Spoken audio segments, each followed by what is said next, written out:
What's up, guys? Quick little introduction before I show you this clip. This is from the Dedicated To You podcast. I started that with Lindsay from Mother Mayhem, and the very first episode dropped this Monday.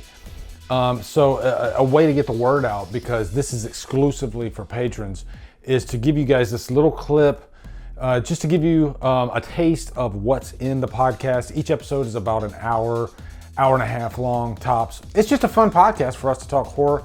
And the reason it's called Dedicated To You is because each episode is dedicated to a patron. This is from the first episode, which was dedicated to Beth S. If you are of the top tier, then you will have an episode dedicated to you.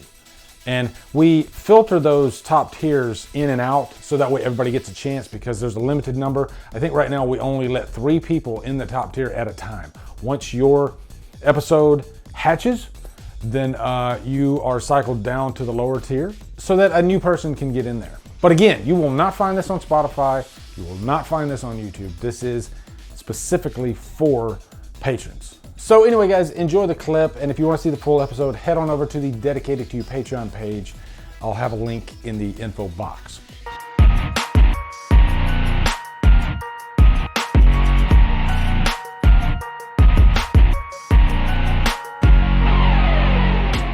But so you threw that on when you were editing.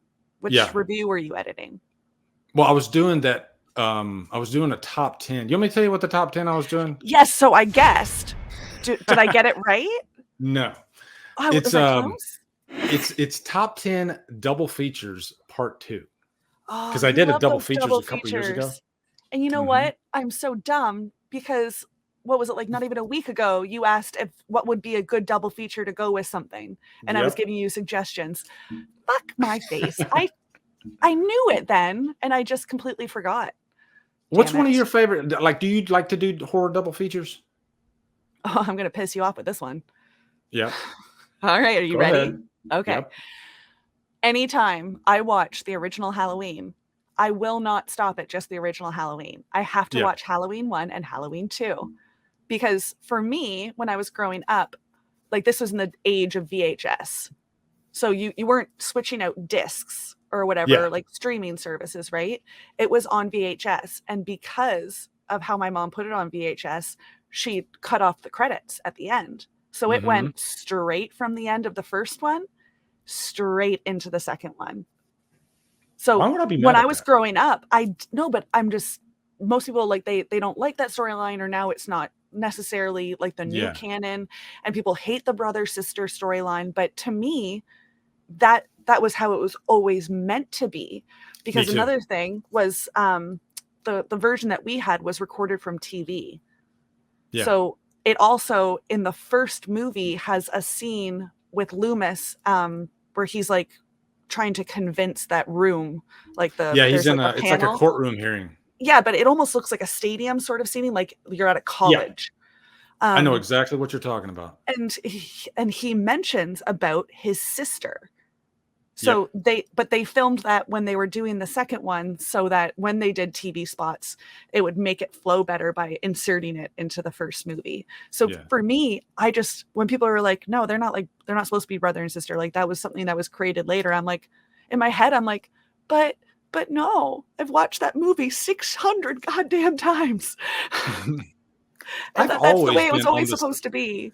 I've always been on the side of the sibling angle. That's what made me love the franchises, because, I mean, you are completely insane if you want to murder your entire family, right? Yeah. And it's never been really covered before. Like, if he's already that insane, like, I've never been able to buy that, like, the coincidence, we've run into each other again. Like, just, like, what else? Like, I don't know.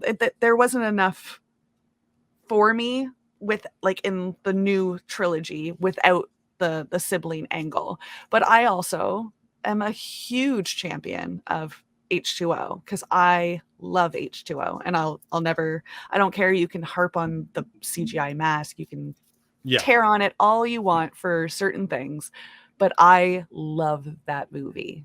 It just had an anniversary. Much. Yes. Oh God. I was so obsessed with that movie that while watching it, like, this is like very early on in the beginning of like not the internet, but like as the internet got bigger. So like people like had like fan theory, like not fan theory sites, fan fiction sites. Right. Or like you could go on and find like fan pages of like Josh Hartnett and like print off a whole bunch of pictures that they had added there. But Google wasn't like what it is now. And you couldn't go online and like download a script from somewhere, No. right? So I watched the movie and like paused every like 5 seconds and wrote that line down and then press play and then wrote the next line down. And I wrote out by hand the entire script for H2O. And I have Are it you somewhere. serious? Yeah. That's crazy. Oh, not a bad crazy, but that's interesting. It did not look pretty because we're talking like 1999 kind of hand. I think it was like 99, 2000 ish. Like I was grade 9, grade 10, somewhere around there. So it does not look pretty, but I did that because that's how passionately. I think that's why a lot of people love H2Os because of a generational thing. Like yourself, they were in high school. And so it's probably the first movie that they saw in the theater, or might even have been the exposure to the franchise, you know? Well, not for me. Obviously. Not for you, but yeah, because that's the thing that I constantly hear from people when they say they love H2O. They say, I love it for nostalgic reasons, but I mean, it's still a fun ride. At the end of the day, like I recognize the problems, but it's good. Yeah, exactly. What's up, guys? If I could kind of interject in here, I could add to this conversation. It's funny, we were talking about, Halloween 1 and 2 as a double feature, and I can't believe I didn't even mention I made my own cut of Halloween in 1 and 2. Did I say Halloween in 1 and 2? Halloween 1 and 2 as a double feature. And, I just married them up perfectly, took out the intro music, I believe, from Halloween 2. So it just all felt like one movie. But yeah, anyway, that was the clip. Let me know down in the comments if you watch Halloween 1 and 2 as a double feature, or maybe one of the other movies in the franchise, like Halloween 1 in 2018. I don't know. Let me know down in the comments what you guys do, okay? And again, be sure to head over to the Patreon page if you want to enjoy these full episodes. They drop every other Monday. And if you're a Patreon member, then you can have an episode dedicated to you. Also, we're gonna plan probably live streams, get-togethers, whatnot. Who knows? As a patron, we want to keep the page as fun and as fresh as possible for you guys. So make it like a family. So anyway, guys, thank you so much for watching. Have a great day, and Drumdum out.